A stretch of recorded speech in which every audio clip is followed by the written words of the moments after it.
السلام علیکم ناظرین، پروگرام حق کی بات کے ساتھ میں ہوں آپ کی میزبان عریشہ صغیر۔ ناظرین، پاکستان تحریک انصاف اپنی آخری اننگز کھیل رہی ہے، 3 سال مکمل کر چکی ہے، اور عوام کا اگر حال دیکھا جائے تو عوام کافی ناراض دکھائی دیتی ہے پاکستان تحریک انصاف سے، جس کا اندازہ ہم KPK میں بلدیاتی انتخابات سے لگا سکتے ہیں۔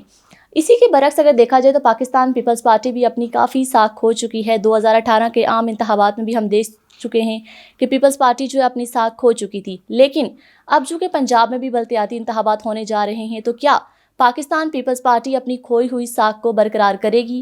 کیا اپنی وہ جو کھوئی ہوئی ویلیو تھی اس کو دوبارہ سے حاصل کر پائے گی؟ ان تمام صورتحال پر بات چیت کرنے کے لیے ہمارے ساتھ موجود ہیں عظمیٰ ناصر صاحبہ، جو کہ پاکستان پیپلز پارٹی کی جنرل سیکرٹری ہیں اسلام آباد سٹی سے۔ ان سے بات کرتے ہیں۔ السلام علیکم میم۔ وعلیکم السلام۔ پہلے تو میم بہت شکریہ، آپ نے اپنا قیمتی وقت ہمیں دیا، اور سب سے پہلے تو یہ بتائیے گا کہ پاکستان پیپلز پارٹی کیا پنجاب میں دوبارہ جو اپنی ساکھ کھو چکی ہے اس کو دوبارہ حاصل کر پائے گی؟ بہت شکریہ۔ سب سے پہلے تو آپ کا، جہاں تک بات ہے پاکستان پیپلز پارٹی کی ساکھ کی، تو پاکستان پیپلز پارٹی نے اپنی ساکھ کبھی بھی نہیں کھوئی۔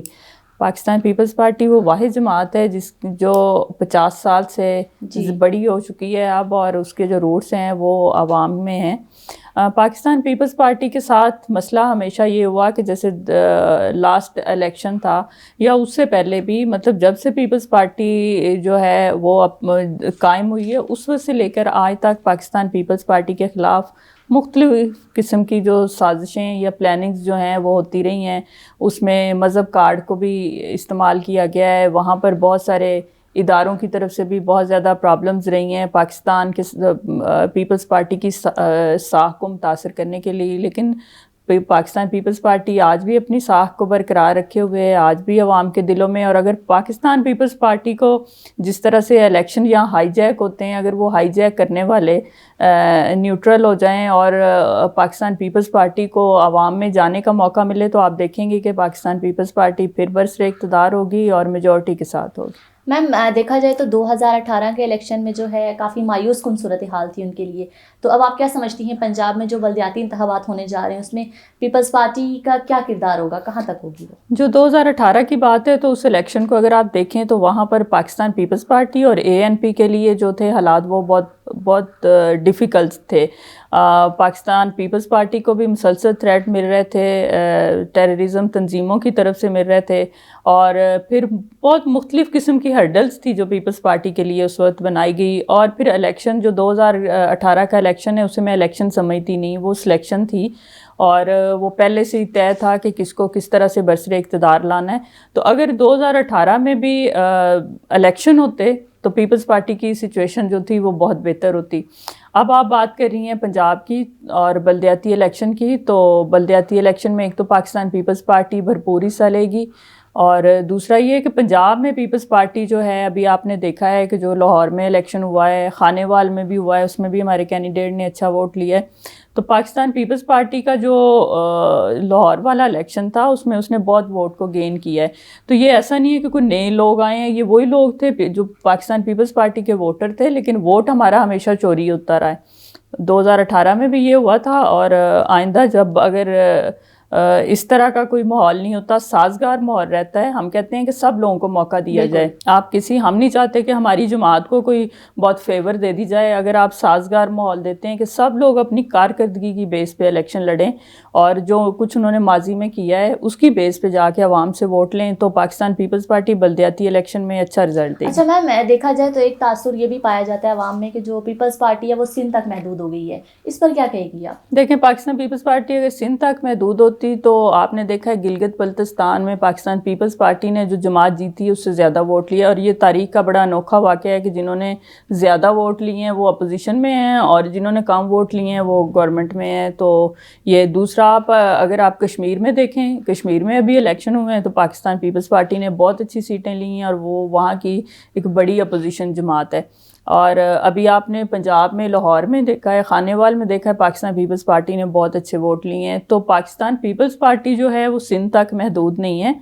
یہ سازشیں ہیں جی ٹی روڈ کی، اب ہم کہیں کہ جی ایک جماعت جی ٹی روڈ کی جماعت ہے، تو اس نے جو ایک پروپیگنڈا کیا، اور پھر جس طرح سے یہ سارے پروپیگنڈے ہوتے رہے، لیکن اگر میرٹ پہ دیکھیں گے اور انہی دنوں میں آپ دیکھیں تو پاکستان پیپلز پارٹی تو GB میں بھی ہے، کشمیر میں بھی ہے، پنجاب میں بھی۔ موجودہ حکومت کے بارے میں کیا کہیں گی آپ؟ ان نے جو دعوے کیے تھے اور کیا وہ دعوے پورے ہوئے ان کے؟ دیکھیں جو موجودہ حکومت ہے، میرا نہیں خیال کہ پاکستان کی تاریخ میں اس طرح کی حکومت جو ہے، اس سے پہلے کبھی کوئی ایسے حکمران آئے ہوں گے جنہوں نے عوام کے لیے زندگی اتنی مشکل کر دی ہے. اب سب سے بڑی بات یہ ہوتی ہے کہ کسی بھی اگر کسی کو جانچنا ہے کہ اس نے کیا کیا ہے تو آپ معاشی صورتحال کو دیکھیں کہ پاکستان میں اس وقت جو معاشی صورتحال ہے وہ اس قدر خراب ہے. اور جب کسی ملک کی اکانومی اتنی کمزور ہو جاتی ہے تو وہ ملک جو ہوتے ہیں ان کے نہ تو دفاع مضبوط رہتے ہیں، نہ ان ملکوں کی دوسرے ملکوں میں اس طرح سے کوئی رسپیکٹ رہتی ہے. تو محض یہ دعوے تھے عمران خان صاحب کے کہ وہ آ کے کہتے تھے میرے پاس تو ارسطوؤں کی ایک پوری ٹیم ہے اور ہم آئیں گے 90 دن میں. جی. اور وہ 90 دن اب 3.5 سال پہ آپ دیکھ لیں ہو گئے. انہوں نے وعدے کیے تھے کہ ہم نوکریاں دیں گے، نوکریاں نہیں دی، لیکن نوکریاں ختم کرنے میں اپنی مثال آپ قائم کر کے جا رہے ہیں. انہوں نے کہا وہ لوگ کہتے ہیں کہ ہماری باری کرونا آ گیا ہے. دیکھیں کرونا تو پوری دنیا میں آیا ہے، اور پوری دنیا میں جس طرح کی جو گورنمنٹس ہیں انہوں نے کس طرح سے اپنے عوام کو ریلیف دیا ہے، لیکن پاکستان میں کوئی انوکھا کرونا نہیں آ گیا تھا. کرونا انڈیا میں بھی آیا ہے، لیکن اس خطے میں سب سے زیادہ مہنگائی پاکستان میں ہے اس وقت.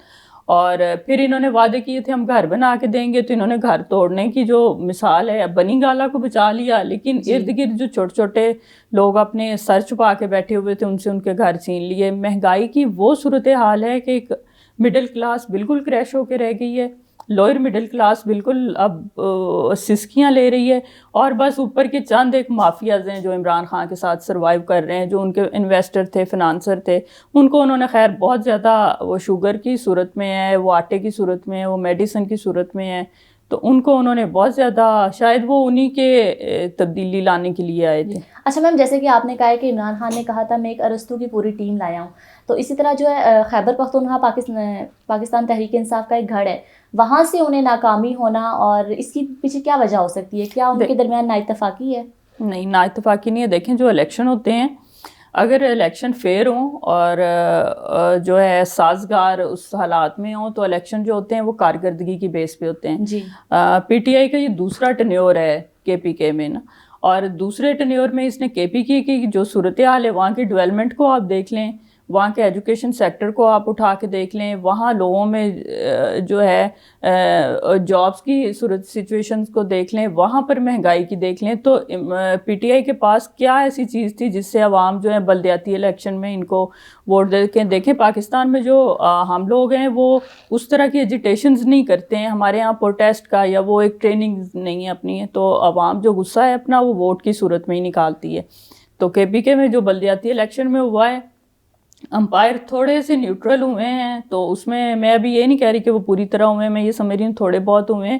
تو اس سے رزلٹ بلدیاتی الیکشن میں ہوا ہے کہ ایک حکمران جماعت کے لیے انتہائی شرمناک بات ہے کہ وہ کس بری طرح شکست کا سامنا. اسی کے برعکس اگر دیکھا جائے جو جماعت اسلامی نے میدان مار لیا، اس کے پیچھے کیا وجہ تھی؟ دیکھیں عمران خان کا جو غصہ تھا، اس کے بعد جس جماعت نے بھی اپنا وہاں اچھا کینڈیڈیٹ دیا ہے اور اس کی کوئی عوام میں ساکھ تھی، کیونکہ یہ لوگ تو اپنی ساکھ ہی کھو چکے ہیں نا، مسلسل جھوٹ، مسلسل لوگوں کو بیوقوف بنانا، تو لوگ کتنا بنیں گے. وہ جماعت اسلامی تھی، وہ جے یو آئی تھی، وہ جو بھی جماعتیں تھیں جنہوں نے اپنا اچھا کینڈیڈیٹ دیا ہے وہ اچھے منشور کے ساتھ آئے ہیں، تو لوگوں نے ان کو ویلکم کیا. اچھا میم، یہ بتائیے گا کہ پاکستان پیپلز پارٹی کیا پنجاب کے اگلے بلدیاتی الیکشن ہونے والے ہیں، اس میں دوسری پارٹیوں کے ساتھ اشتراک کرے گی یا اکیلے الیکشن لڑے گی؟ دیکھیں یہ تو میں ابھی نہیں کہہ سکتی اشتراک کرے گی، لیکن پاکستان پیپلز پارٹی کا ہمیشہ سے یہ رہا ہے کہ وہ اپنے بل بوتے پر ہی اپنی لڑائی لڑتی ہے، اور میرے خیال آئندہ بھی ایسا ہوگا، کیونکہ پنجاب میں بھی مسلم لیگ نون جو ہے وہ ہماری حریف جماعت ہے، اور اسی طرح باقی جماعتیں بھی ہیں. تو پی ٹی آئی کے ساتھ تو میرا اتحاد ہو نہیں سکتا. تو پھر بات یہ ہے کہ میرا نہیں خیال اپوزیشن جماعتوں کا بھی مجھے نہیں لگتا کہ الیکشن، کیونکہ اپوزیشن جماعتیں صرف اس گورنمنٹ کے خلاف جو ہے ایک جو جنگ تھی، ایک لڑائی تھی، وہ لڑنے کے لیے اکٹھے تھے، لیکن شروع سے ہماری پارٹی کا یہ موقف رہا ہے کہ ہم جو ہے کسی کے ساتھ انتخابی اتحاد نہیں کریں گے. اچھا میم، آپ بلاول بھٹو صاحب کی سیاست کو کس نظر سے دیکھتی ہیں؟ مطلب ان کا کیا فیوچر ہوگا؟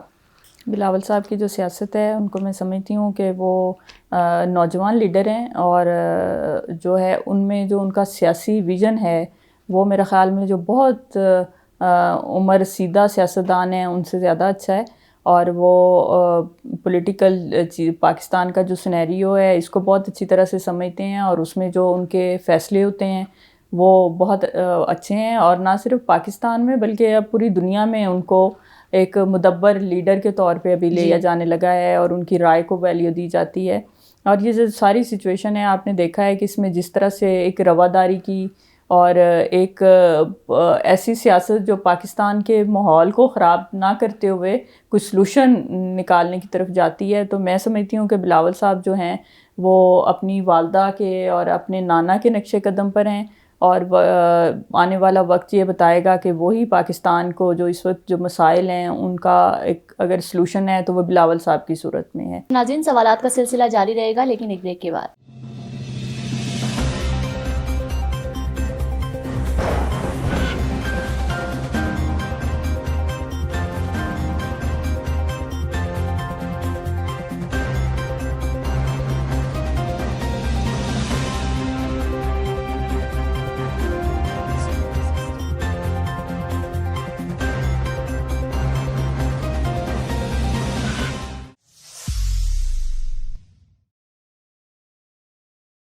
ویلکم بیک ناظرین، سوالات کے سلسلے کو آگے بڑھائیں. اور میم، جیسے کہ بریک سے پہلے آپ نے بات کی تھی کہ بلاول بھٹو کی جو سیاست ہے وہ اپنی ماں کی طرح ہے، تو اب آگے دیکھیں کہ 27 دسمبر کو بینظیر بھٹو شہید کی برسی بھی آ رہی ہے، تو ان کی شخصیت کے بارے میں تھوڑا بتائیے گا. دیکھیے محترمہ، جو بینظیر بھٹو کی شخصیت تھی وہ محض وہ ایک ایسا نہیں تھا کہ وہ ایک وزیر اعظم تھی اور پاکستان کی، یہ ٹھیک ہے کہ یہ بڑے اعزاز کی بات تھی کہ مسلم ممالک میں وہ پہلی وومن وزیر اعظم تھی، لیکن ان کی جو سیاست تھی آپ ان کو دیکھیں کہ جب بھٹو صاحب کو پھانسی دی گئی یا ان کا عدالتی مرڈر ہوا، اس وقت جو سچویشن تھی، جس طرح سے انہوں نے آ کر پارٹی ورکرز کو سنبھالا اور جس طرح سے انہوں نے ضیاء الحق کے خلاف اس ساری موومنٹ کو لیڈ کیا، اور پھر اس وقت جو بھٹو صاحب کے مخالفین تھے ان کے ساتھ ان کو سب کو آن بورڈ لے کر MRD کی تحریک جو ہے انہوں نے شروع کی، اور اس تحریک کے نتیجے میں یہ ہوا کہ جو آمریت تھی اس کے بادل جو ہیں پاکستان سے جو ہیں چھٹنے لگے. تو ان کی جو سیاست تھی،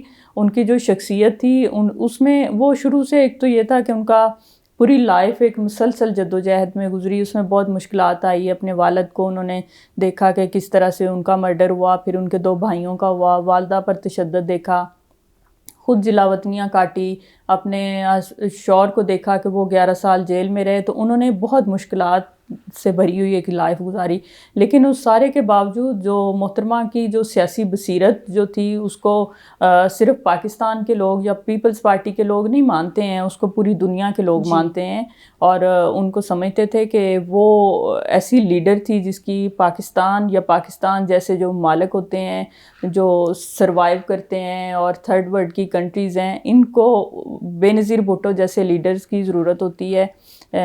تو محترمہ بے نظیر کی جو شخصیت تھی اس کے بارے میں یہی کہوں گی کہ شاید بے نظیر جیسی شخصیت دوبارہ پاکستان کو نہیں مل تھوڑی سکتی. سی ان کی خدمات کے بارے میں بتائیے گا. خدمات کے بارے میں پہلے تو میں بینگ اے وومن یہ بتاؤں گی کہ محترمہ بے نظیر بھٹو نے خواتین کے لیے بہت سارے کام جو ہیں وہ کیے، خاص طور پہ ان کو معاشی طور پہ مضبوط کرنے کے لیے. اس میں آپ دیکھیں وومن بینکس جو ہیں اس کا انیشیٹو تھا، پھر جو ہیلتھ وزٹرز والا انیشیٹو تھا، اس کے بعد وومن پولیس اسٹیشن تھے جس میں خواتین کو بہت زیادہ پرابلمس تھے جب وومن پولیس اسٹیشن نہیں تھے. اب کافی حد تک صورتحال جو بہتر ہے، تو اس کے 2 وہ تھے کہ ایک تو خواتین کو روزگار مل رہا تھا جو جاب کر رہی تھی، اور ایک وہ خواتین جن کو وہ سروسز مل رہی تھی. بینکس میں جاتے ہیں تو اگر وومن بینک ہے تو خواتین زیادہ کمفرٹیبل اپنے آپ کو محسوس کرتی ہیں. اسی طرح ہیلتھ وزٹرز والا جو انیشیٹو تھا، تو محترمہ نے خواتین کے لیے بھی بہت ساری کام کیے. اس کے علاوہ جو انہوں نے ملک کی ترقی کے لیے کام کیے اور جو پارلیمان کو مضبوط کرنے کے لیے ان کے انیشیٹو تھے، وہ اپنی مثال آپ ہیں. اچھا میم، آپ نے بات کی ہے وومن کی کہ بے نظیر بھٹو نے جو ہے وومن کے لیے بہت کام کیے، تو اسی کے برعکس بتائیے گا کہ پاکستان پیپلز پارٹی میں وومن کو کس حد تک انکریج کیا جاتا ہے؟ پاکستان پیپلز پارٹی میں جو خواتین ہیں ان کے حوالے سے کافی اچھا سازگار ماحول ہے، اور خواتین کو کافی انکریج کیا جاتا ہے، خاص طور پہ مرکزی قیادت کی طرف سے. اور آپ دیکھیں کہ نیشنل اسمبلی کی پہلی جو اسپیکر وومن تھی وہ پاکستان پیپلز پارٹی نے ہی دی تھی. اسی طرح بہت سارے ایسے عہدے جس پہ پہلے خواتین کے بارے میں سوچا ہی نہیں جاتا تھا. جو روایتی سیاسی جماعتیں ہیں وہ یہ سمجھتی ہیں کہ خواتین کو آپ بس لے تو آئیں, وہ کسی کی ماں ہے, کسی کی بہن ہے, کسی کی بیٹی ہے, لیکن ان کا کوئی فیصلہ سازی میں جو رول ہے وہ نہیں ہوتا ہے. تو پاکستان پیپلز پارٹی میں ایسی صورتحال نہیں ہے. وہاں پر فیصلہ سازی میں بھی خواتین کو جو ہے وہ پوری اسی طرح سے ایک حیثیت دی جاتی ہے جو ان کے میل کولیگز ہیں ان کو دی جاتی ہے. اور اسی طرح سے جب اسمبلیوں میں جانے کی بات ہوتی ہے, جب آپ جو حکمران جماعت اگر پیپلز پارٹی بنتی ہے تو اس وقت بھی وہ خواتین کو جو ہے وہ کافی زیادہ. پھر اسی طرح سے آپ دیکھیں کہ کرشنا کماری جی جو بہت بیکورڈ ایریا سے ہیں, اور ان کو جس طرح سے پاکستان پیپلز پارٹی نے سینٹ کا ٹکٹ دیا, وہ سینیٹر ہیں, پھر ان کو ایک دن کے لیے جو تھا چیئرمین سینٹ بھی بنایا گیا. تو وہ خواتین کے حوالے سے پاکستان پیپلز پارٹی میں جو ماحول ہے وہ باقی جماعتوں سے بہت بہتر ہے. آپ پی ٹی آئی کو دیکھیں جو بہت زیادہ اپنے آپ کو دعوے کرتی تھی کہ پروگریسو جماعت ہے, اس نے خواتین کے ساتھ کیا صورت آپ دیکھیں وہاں پر کسی فیصلہ سازی کی کمیٹی میں کوئی خاتون نہیں ہے. تو پیپلز پارٹی جو ہے اس حوالے سے کافی اچھا ریکارڈ رکھتی. جی اچھا, اسی کے ساتھ ناظرین میرے پروگرام کا وقت ختم ہو جاتا ہے. میں آپ کا شکریہ ادا کروں گی, آپ نے اپنا قیمتی وقت مجھے دیا. اللہ حافظ.